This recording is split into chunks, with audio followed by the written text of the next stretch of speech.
good morning, dear ones. Robert Brzezinski with you. It is the 7th of May.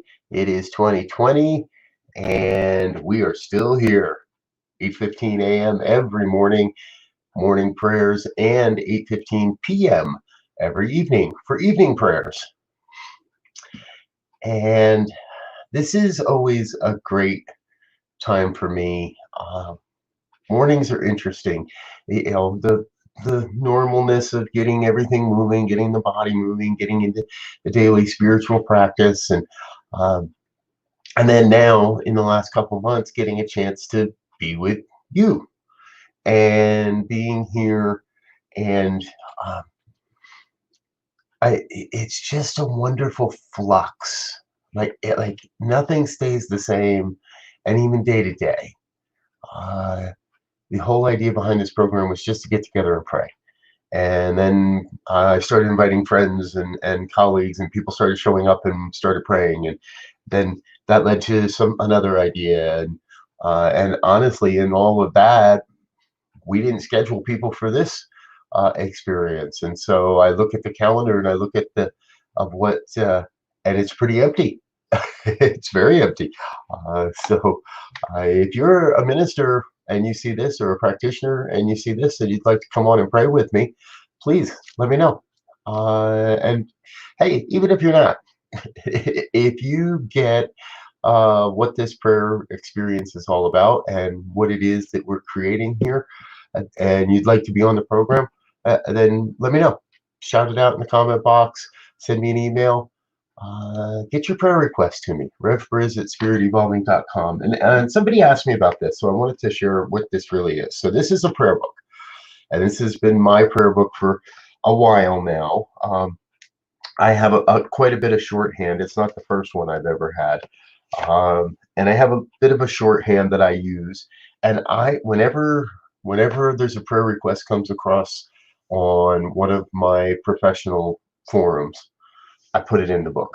Grab a pen, ding, ding, ding, quick little shorthand. I get a whole ton of prayers on one sheet of paper there.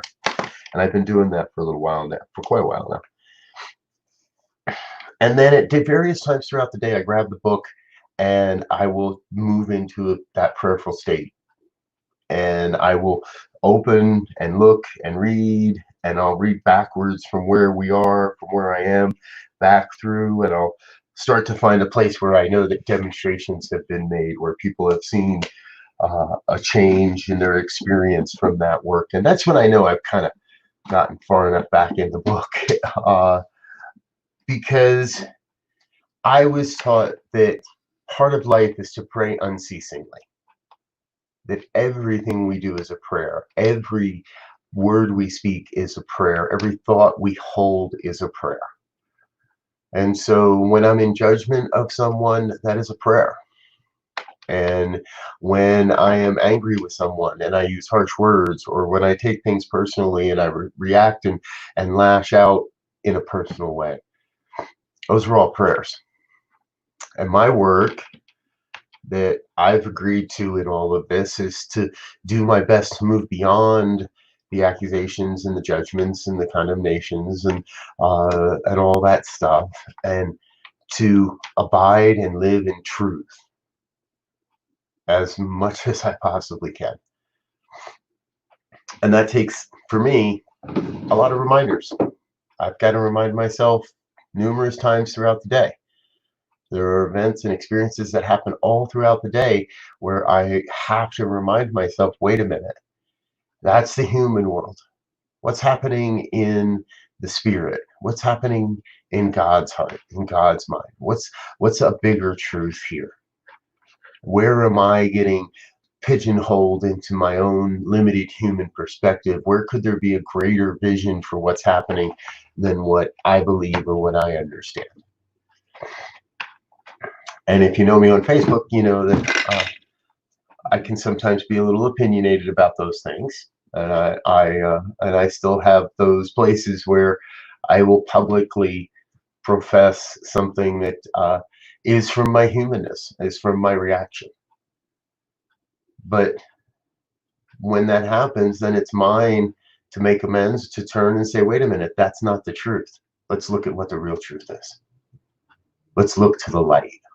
Let's look to experience what's being birthed, not what's crumbling away. And believe me, there's a lot of things that are crumbling away right now. Oh my gosh, oh golly, I don't want to get into the humanness of it. I want to stay in the prayer part of it. So why don't we do that? Let's get into some prayer here this morning. Now, remember, when I use the word prayer, I'm talking spiritual mind treatment. It's in a form of affirmative prayer. This is not begging and beseeching. I'm not trying to change stuff. I'm not trying to get stuff. Simply moving through the power of the word into a consciousness that recognizes and knows and allows the good to flow and allows the good to reveal itself, allows God's truth to reveal itself. So if you're in a good place and you're in a safe place and you feel comfortable closing your eyes, I invite you to do that and join with me. As I take that big, deep, sacred breath to remind myself that it is all God. God coming in and God going out. I take that big, sacred breath and allow myself to relax and just be present. I allow myself to be present to this moment, to this divine moment. Letting go of everything it may have taken to be in this moment, letting go of the day, the morning, perhaps it's late afternoon and you're watching the recording, letting go of that. Whenever it is, wherever you may be, just let yourself, let go.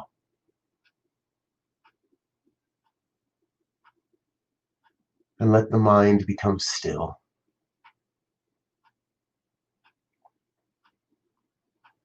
It is here in the stillness, it is here in the silence that I come to know God, that I come to know the One. And I recognize God as the power, the presence, the intelligence of all life, the wellspring of all experience, all opportunity. I recognize God as that one self-existent cause that is right now taking on form in the world, knowing completely that it shall one day abandon that form in order to take on new form. One cause, one power, one presence, one intelligence, oneness all around. We each exist as part of this oneness. And I know God in everything, the big and the small, what seems important, what that seems unimportant. There is the beauty of God's breath in every wildflower. There is the beauty of God's expression in every raindrop. And I recognize that beauty, that grandeur, that amazingness that is God's life, that allness that is God's life, pouring itself into human life, into my life, into your life, into all life.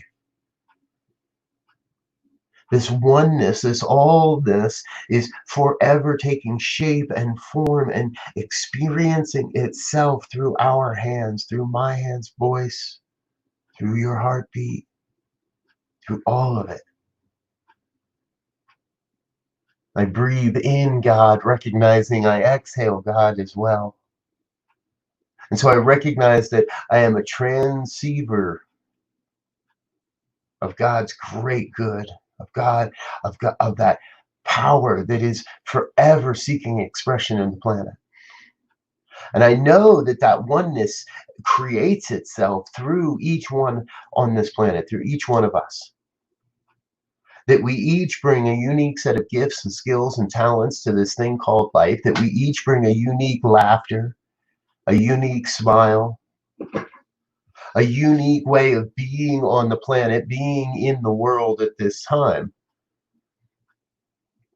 So I know that each one that hears these words is absolutely vital to what's happening in the world, to what's going on, to this next great impulsion of spiritual awareness, of awakening that is happening on the planet. For rest assured, the planet, the population of this planet is awakening, awakening into the grand question, awakening into a new vision, awakening into a deep experience of inner reflection and reflection upon the world we have created.